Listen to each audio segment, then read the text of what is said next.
I'm Vin. I'm Sori. If you would like to get your song reviewed, dear listener, there's a filthy capitalist option. As Sori says, 125 gets you straight to the head of the line. You don't have to be a part of the alliance. You don't have to be part of the group. Wait a minute. And the biggest thing is you don't have to wait. You hop, skip, and jump right in front of everybody. 125 gets you there. You do that 3 times, and then get mashed down to the $75 rate for perpetuity. Yes! Also, there is a band review option. So if you've got a band and you're trying to get your band some exposure, hit me up at vinsori@gmail.com, and I'll show you the details about how to pull that off. You can also jump on Patreon, and there is a option on the tiers to be able to get your band reviewed. Obviously, we can't lie to you, so we can't guarantee a positive review. Get what you get. It's just rubbish. Rubbish. Rubbish. That's British for garbage. My favorite is a community option. $1 at the gate gets you in at Patreon. You get to join an alliance. The alliance joins their points together, and that helps determine what songs that we do. The alliances hang out on Discord. Message me on Patreon to get the link. And they do all kinds of other cool things. They do Minecraft, Dungeons and Dragons. Yeah. It's really a community within the community. Anybody can go on the village, facebook.com/Vin and Sori. There's 160,000+ people on the channel.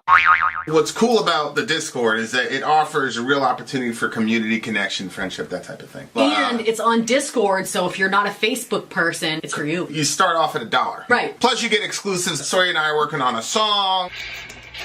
So the first 15 seconds of that was on Patreon. Also, at $15 here and above, when we actually debut the video, they're going to be there live with us. There you are, dear listener. Buy our merch. Buy our merch indeed. Ciao, Shalida. Okay. Up next. Oh, I'm sorry. I was trying to answer your other question, so, you know. My Face ID got shut down on my phone, so now I'm forced to remember all of my passwords. It's it's an impossible task. Okay, up next, this song is Korpiklaani, Sanaton Ma. Sorry if I pronounced it wrong. Not trying to make fun of your language. Just don't know how to speak it. Okay, this is a folk metal band. They sing about drinking and old folk stories. Here's what the band has to say about this song from the description of the video. Sanaton Ma is meant to be a throwback to 80s with folky twist. I wanted to write a classic sounding mid-tempo hair metal song with a killer chorus that included all the elements I like to hear in a good song. While listening to this, I can still travel back in time onto the backseat of an old Honda Accord that was cosmetically fixed with way too much of putty, and it barely worked. On the other hand, that didn't matter because it was also tuned up with woofers more expensive than the car. Happy ending. Oh my God. Sammy Pertula. All I need to do after that was old fuzzy dices to it. That's what Joan said. It was add fuzzy dices to it. Okay. Folklore tells a story of a young man named Mati plowing a field along a river. When finished, he took the horse to the pen, walking past the bathing spot on the river. The men on the other side of the river were making hay, and at the same time heard a voice from the water saying, "Time has passed, but no man has come." Matty, having not heard the voice, decided to go swimming. Men on the other side told him he shouldn't because they had heard such a voice. They said a man from the village had drowned in that place a long time ago. Ooh, I just got goosebumps. Matty replied that he was not going to swim after all, but was at least going to wash his hands and face. He leaned toward the water, had a heart attack, and sank into the water. The legend is known at least in Kukula and Velkela. Wow. Okay. Director's word. Sanaton Ma is the third Korpiklaani video with the same main character, and this time I wanted to tell something about his profession. In this video, we see a blacksmith with his young apprentice to whom he is now passing his knowledge. On the way to the smith, the boy sees something stunning under the water. As a warning, man decides to tell him an old legend about what happened at the same spot a long time ago. But does our apprentice really listen? I doubt he will. I think not. Hopefully this will be revealed in the video. Again, guys, this is the official video. So if you see us black out or whatever, don't be concerned. We will stay there. Just hang out for 2 or 3 minutes. The we video usually will come back. And we'll deal with the copyright strike on the other side of the video, inshallah. Okay, guys, here we go. What's the name of the band? Okay. Korpiklaani. Korpiklaani is the best that I can do, guys. Here we Korpiklaani. go.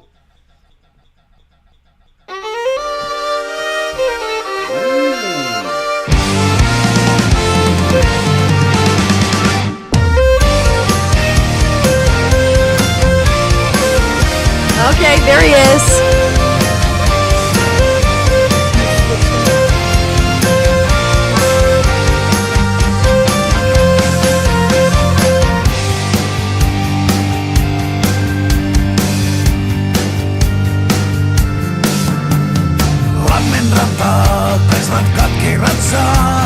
Kuin reunusta rajojen lailla, jyvät on maa, helmet hennon kalasta.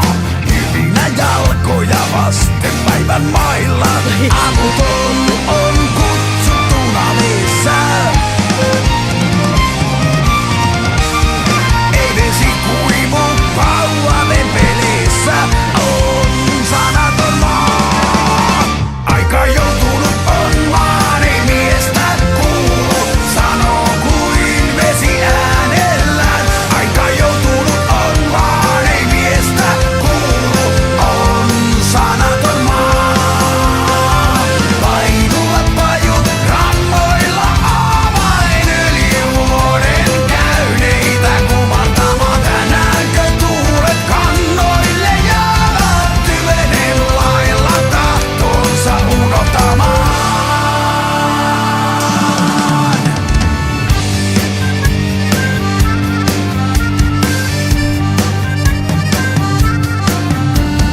Havun neulaa pienin pistin aikoo, neulana jalkapohjan polkua tuoda. Hetken haroo, itset harvat kevyinä saa lentellä veteen, oi veteisen juoda. Avuton on kutsuttuna veessä. Ei vesi kuivu pauhaven pelissä, on sanaton maa. Aika joutunut on vaan, ei miestä kuulu, sanoo kuin vesi äänellään. Aika joutunut on vaan, ei miestä kuulu, on sanaton maa.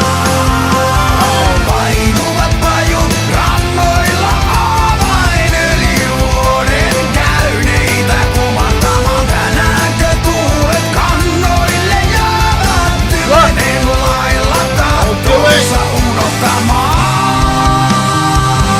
Kun vuoden päivinä valuvat pojan pielusta pitkin, vesi valvoo vaikka hiivikkeen.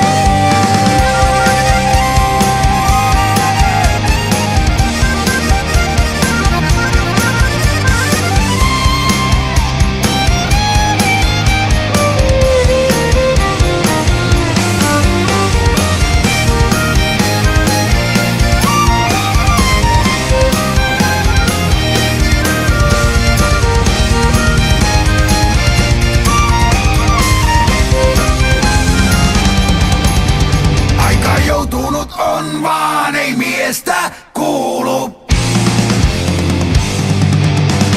Aika joutunut on vaan, ei miestä kuulu, sanoo kuin vesi äänellään. Aika joutunut on vaan, ei miestä kuulu, on sanaton maa.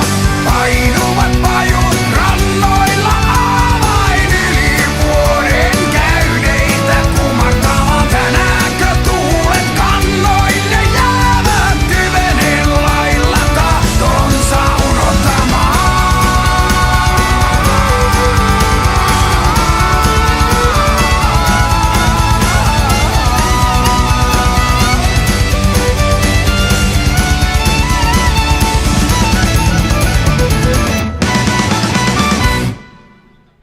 You idiot boy. So, He made it. We think. Hold on. All right, good. The kid made it out alive. Bless God. Or it's the beginning of some horror thing where whatever was in there before is now in him. He died in the water. Wait, okay, so read the legend back to me. Okay, the you mean the email part? Yeah. Is that where okay. Later, Pony. In the video, we see a blacksmith with his young apprentice, to whom he is now passing his knowledge. On the way to the smith, the boy sees something stunning under the water. As a warning, man decides to tell him an old legend about what happened at the same spot a long time ago. So go to the But does our cello part apprentice and read really about listen? what happens in the legend, so we can put it together. It's a story of a young man named Matty plowing a field along a river. When finished, he took the horse to the pen. It's so funny because I am such a story person that I know what the story says, and you need to have it reread. But Yeah. like that's how it. Shoot, I'm supposed to take every one of these calls you said. Yeah, don't take that one. Okay, sorry. Okay. Matty plowing a field along a river. When finished, he took the horse to the pen, walked past the bathing spot on the river. The men on the other side of the river were making hay, and at the same time heard a voice from the water say, "Time has passed, but no man has come." Matty, having not heard the voice, decided to go swimming. Men on the other side told him he shouldn't because they had heard such a voice. They said a man from the village had drowned in that place a long time ago. Matty replied that he was not going to swim after all, but was at least going to wash his hands and face. He leaned toward the water and had a heart attack and sank into the water. The legend is known at least in the Kakula and Valkiala. Okay, so a bunch of guys are out there. They hear some voice from underneath the water, Yeah. which we know in Time has passed, but no man has come. Finnish sort of folklore, religion, whatever, that the water is a gateway to another realm. To the underworld. The underworld. So this guy hears it, is very curious, and then he ends up having a heart attack and basically sinking into the underworld. Now the man has come. So then, now the man has come. So then years later, there's this blacksmith with his apprentice. Yep. And he tells him, look, man, if you hear or see something Because the weird, kid saw something in the water. Right. And he was like, yo. And I'm presuming he heard something as well. Let me warn you. you, yeah. We're listening to all this metal. So the kid sees or hears something in the water. He falls in, and the blacksmith is like, shit. The kid is finished which I thought he was done as well, because all you So could did see was I. his hat. I'm Yeah. like, oh my god, why didn't you listen, kid? Yeah. What's wrong with you? And it appears that we haven't been shut down by the thingy. So the lyrics say the ground is speechless. Bitter reeds are allowed to border the beach of the pond like a borderline. Grains are ground, pearls fishing the delicate. Grains are against the feet at the day. The helpless is called in the river. The water doesn't dry for long on shaft bow. The ground is speechless. Time has passed, but no man has come. This part right here, I'm assuming, is what the chorus was. Yeah, I would assume so too. Yeah. The ground is speechless. The willows are hanging over the open water to bow for them who have lived for a year. Does the wind stay at the stumps today, like the calm when it has forgot its will? With a little stinger, it's going to bring the needle along the path of the soul. Grope for a while. Sparse hair is allowed to fly in the water. The spirit of drowned one is drinkable. Whoa. When years drain as days along the boy's chest, the water stays awake, even if you sneak. Woo! So this is kind of like like a siren, right? Like where you get enchanted by something in the water, which leads you to your doom. Yeah. Right? Which is... Yeah. I wonder if... I was watching something about... I think it was an Alaskan tribe. Let's check out this super chat from Alan Reacts. That fiddle sound was so akin to bluegrass. For me, this is a reminder to not lose storytelling as an ancient art of wisdom sharing. Oh, I agree. Yeah, speaking of wisdom sharing, I'm pretty sure it was a Eskimo type tribe, and I think it was a Vice documentary. And there's a lot of danger, obviously, and in that area. And they were talking about like their kids, and it was really, really interesting because in a lot of in the old Western world, the way that you kept your kids from danger was that you basically It was a really interesting study. They basically beat the hell out of him. So, like, if you didn't want him to go to the woods, you tell the kid, hey, Don't go there. this is the line, and if you go past that, your dad's going to come beat the hell out of you.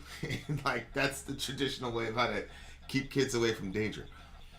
This tribe, though, had a really interesting way, and it actually proved to be more Effective? effective. What was it? And it was, they would tell them stories. They would tell them stories of this giant seal that would come up and eat you. So Interesting. the line was kind of like here, and they would say, if you go past here, this giant seal will come and eat you. And they did like live action kind of plays or whatever. And they didn't tell it as like, this is a spooky story type thing. They just told you, this is how it is. It's just, this is what's going to happen to you.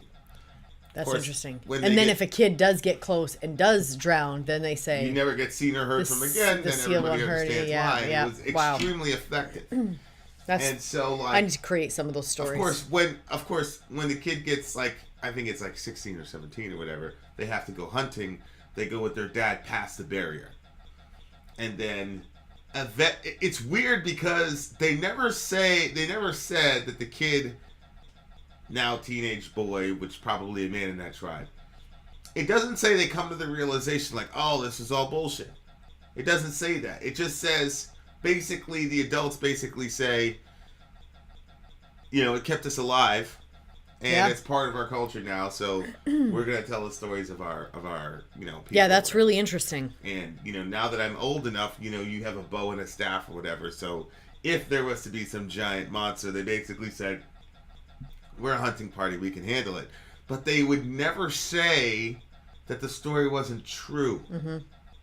That's interesting. And it was just very, very fascinating. And I don't know if it's interesting. like, there's probably some subtlety about their culture that I don't know about, where it's like, you're not going to say any negative thing about your folks to outsiders, or if it's just they understood there was some truth about it. Their parents didn't lie to them, because there was some monster out there where you would die. It was just the monster was nature. Just it's not going to be manifested in a giant seal. Well, I think that they saw the truism behind it. Yeah.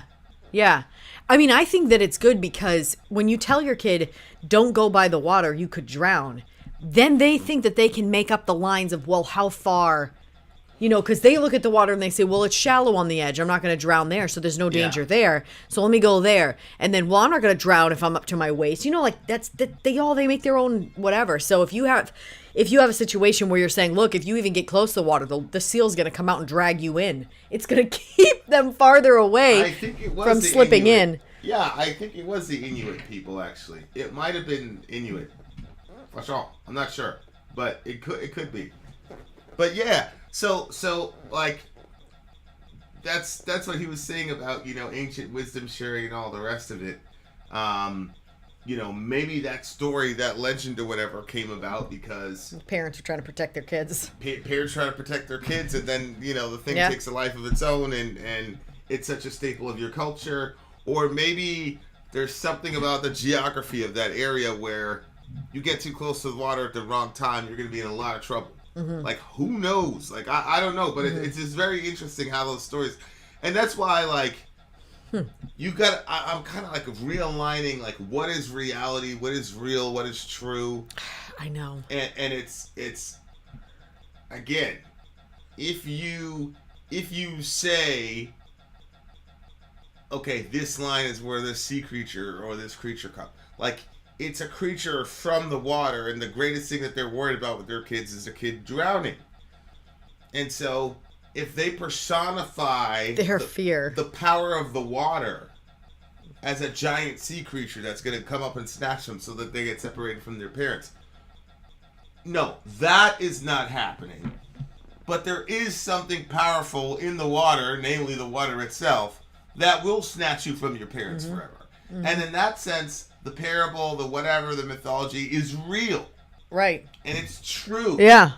And that has really interesting implications as far as inspiration goes with the Bible and but okay, so all the rest of and it. I keep forgetting to tell you this. Every time you say this, I think to myself, well, if you take that standpoint, what do you tell your child when they're afraid of something underneath their bed or in their closet? Because you can't say there's nothing there. Because if if we don't really know, if the unseen is not, you don't really know. You know what I'm saying? Like, what if there's an evil spirit? I would still say there's nothing there because I believe as a Christian, they don't have any jurisdiction there. So you would say there's nothing here, or you'd say there's nothing can hurt you here? Yeah, there's nothing that can happen to them. Would you say there's nothing that can hurt you here, or would you say there is nothing there? That's a good question. I would probably say there's nothing under your bed that can harm you. Yep. Jordan Peterson was talking about this. Like, this kid kept having this recurring dream, and it was basically the kid was a lucid dreamer, and it was this giant monster, and he kept having this recurring dream, and all the other psychologists were telling the kid, "There's no monster; it's a mental projection." Yada yada yada. And Jordan told the kid, "Well, what does it look like?" And the kid described the monster, and then Jordan said, "Okay, next time, get a sword and a shield and go fuck it up." So the kid said, obviously this is completely different from what everybody else was saying. Yeah. So the kid got a sword and a shield, and he went and took care of business. He killed the monster. He never had the dream again. So it's like, that's kind of how I would answer that question. If there's a monster under your bed, I wouldn't. Yeah, that's probably a good point. I probably wouldn't say like there's no monster under your bed. I'd say there's nothing that can harm you. We're Christians. Mm-hmm. So if there's a spirit under there, go on there, and you got your Jesus, you got a Bible verse here and there. Go fuck it up. Mm-hmm. Then go to bed. Mm-hmm. And to your point, who knows? You know what I'm saying? But it's really, really interesting, those stories that get recounted and retold, and now we're so modern, so we're so past it. We're so intellectual, yada yada yada, not realizing that we're mocking something very true and truer than the story itself. Yeah. Because water to a child is much more dangerous than some sea creature. Oh, I agree. If you get in the sights of some sea creature, at least you get a running shot at like running away from it.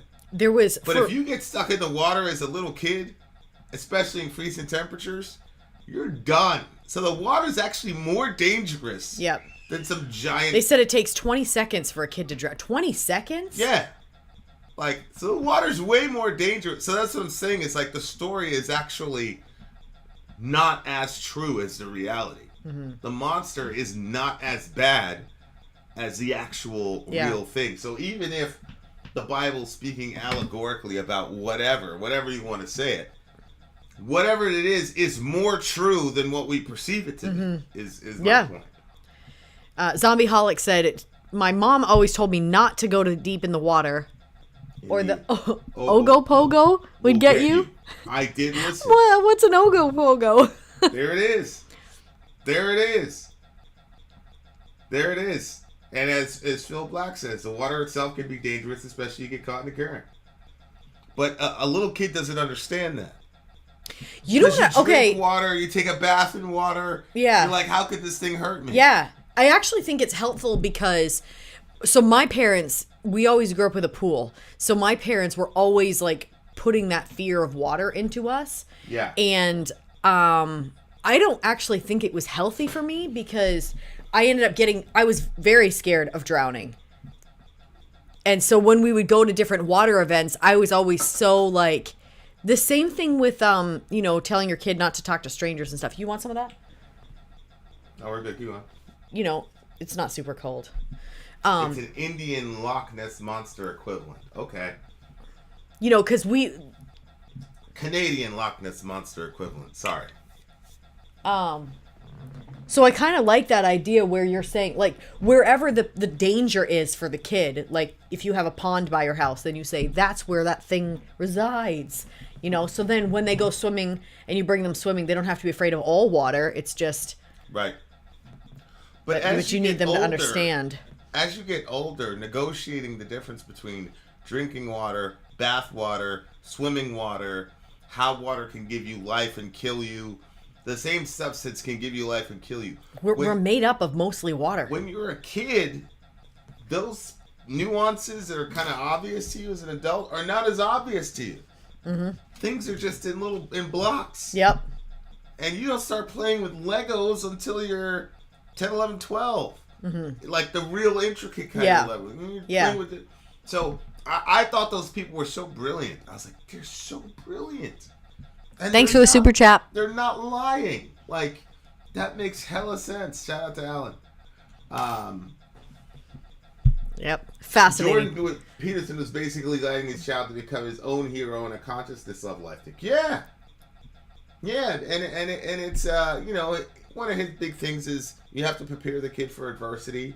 Like, that's your job as a parent. You have to prepare your kid. Because the world is very, very dangerous. Yep. And I think he was saying something to the effect of maybe the kid was coming to the realization that the world is dangerous. And that's why there was that monster. Because his parents were never around to protect him. So it was a kid coming to the realization that one of these days I'm going to have to go out there without mom and dad. Or maybe he saw something where a kid got kidnapped or whatever and all that. And so whatever it was in his consciousness, it was like, mom and dad can't protect you. You have to face this yourself or run. And look, and Finland has 187,888 lakes. Okay? Oh my gosh. And in so they need to know. In sub-zero temperatures, hell, even adults in drunken stupors. Think about that. No, that's crazy. Think about that. Like, you get drunk and all the rest of it, and you're, maybe that's, how many adult lives does that say? Forget the kids. I mean, the kids have the sense enough to know, but maybe in a drunken stupor, you're like, holy shit, I can't go over there. You know what I'm saying? Like, human beings are unbelievable. We had one of our kids was like, so mom, what time of the year can we go out onto the bodies of water? I said, never. You can never ever go out on any body of water ever. And then I was like, wait a minute, am I putting such an extreme thing on this that nobody's going to listen to it now?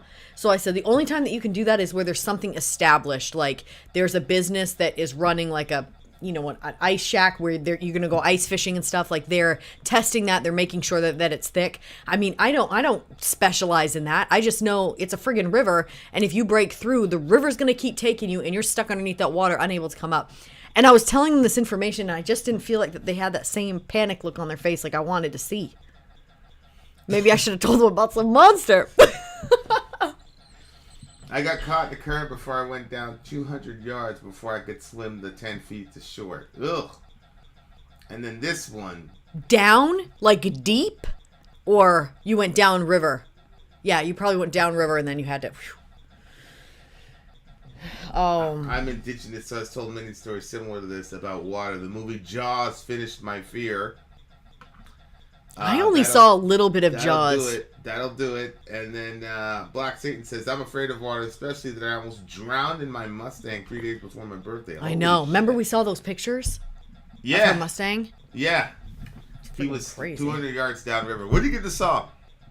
Ooh. This was one of those songs you I can imagine playing at the bar and everybody's like, hey! Yeah, it was fun, when yeah. the chorus came along. Yep. I was kind of singing along on the chorus. And then that dancing thing where they... The other thing I want to know is, are dreads indigenous to that land, or is that something where a culture sharing thing happened because of... Oh, that's a good question. I'd be very, very interested to hear about that. 9.8 for me. Kai says... So true. At Midsummer Night in the Midnight, son finished drinking and unfortunately drowning too. Yeah, there you go. Yeah, there you go. Yeah, remember we had that guy. Of course, we don't know if that was on purpose or accidental. But so we were working with people downtown. We were trying to help them to get, help and stuff. And it was the craziest thing. I just can't handle stupidity that costs people's lives. So he had been drinking some, but he wasn't drunk enough to be able to be accepted in the program to detox. He needs detox on other things also, I'm sure. But he wasn't drunk enough, so they sent him away. So he said, I'm going to go down and I'm going to get a bottle of wine to get more drunk so then I can check myself into the hospital and then start the process. And he always wanted to be a chef. And we were working with a guy that was a chef. And the guy that was a chef said, hey, I'll take him into my kitchen. I'll work beside him. He can make some money, blah, blah, blah. And that night he got the bottle of wine and he was down by the river as they always were. And he drowned. I don't know if somebody intentionally pushed him in or he got drunk enough where he fell in and he didn't. But it was such a frustrating thing because it was like, why, if somebody has an issue, if we can do a panel and see that the person has, alcohol, and there must be ways of testing that somebody has a habitual issue with this. Why would you send them away and make them come back more drunk? Ridiculous. So yeah, that one. That's the one I think Shout about. out to Peter. That's the one I think about the least. Because it's like... It was so friggin' senseless, man. I couldn't understand it. I couldn't like... That I think about it because that was like one of the first times I saw somebody that said, like, there was so much hope in that conversation. And it was so exciting because we were talking to him. He was sitting on the sidewalk. He came up with his plan, you know, and you know, what's his face is there saying he can work in my kit. And it was just, this was the guy's dream. And the guy was older. He was probably what, in his 50s, you know, so he was older and he was just going to be able to start out on that dream. And then I don't know. I always kind of blame Christians for that though, because it's like, well, we're the ones, you know, that did hills and stuff like that. Like, it's time for us to step up and start some more new things. You know what I mean? Like, you can't just keep riding on the accomplishments of the past. Like, we should have bunches of places for people to go to where they don't have to get drunk before they show up. A lot of those like really gray area type It's like, that's situations. our crew. We can do better than like that. I understood that too because they have limited resources and things of that nature. So it's like if your kid was like completely blown out of his mind with heroin, and then you had a guy that was partially drunk, you'd want that bed for your kid in an extreme situation because resources are limited. So Yeah, but I can see that in certain states. I'm just not sure. Well, Maine, I mean, forget it. Everything's going to be low in Maine, especially if they're a private institution. But, yeah, that one was... This is a sewing needle. It's huge. That one was probably the hardest one for me to accept. None of them were easy to accept, but that one was terrible because the guy was so functional. Mm-hmm. And that's the thing. He just knew that he needed a little bit of more help. Yeah. To really kick the habit, and then we convinced him to go. Yep. And he was like, well, I'm going to do this shit. It didn't take, you know, Philip is saying you can't force someone to be well. And it wasn't like that. Like, there are times where I convinced somebody and it just didn't, it was a waste of my time and theirs. But this guy, he didn't need to be forced, or he just needed some encouragement that there was something for him on the other side because he didn't have anything going for himself. So it was like, well, why am I going to get clean? To do what? Walk around this city doing nothing? But when he knew at the other side of getting clean was a job, a chef job like he always wanted, then he was like, you know what? I'm all in. And he was going to... Yeah, he was pretty excited. Yeah. So shout out to him. But we'll see him again, inshallah. Yeah. We'll see him again for sure. That's not the end of the story. I don't believe it, but that one. Yeah. Anyway, you gave it a what? I gave it a 9.8. 9.8 as well. We were like, boom, right there. Boom, boom, boom. Really, really good. All right, Makoma up guys, next. we got 2 more songs on the way, so sit tight. We're not completely done yet. More Finnish songs. More Finnish song on the way, thanks to the country of Finland and my brother Kai. Yep. Vin out. Sorry out. Gone.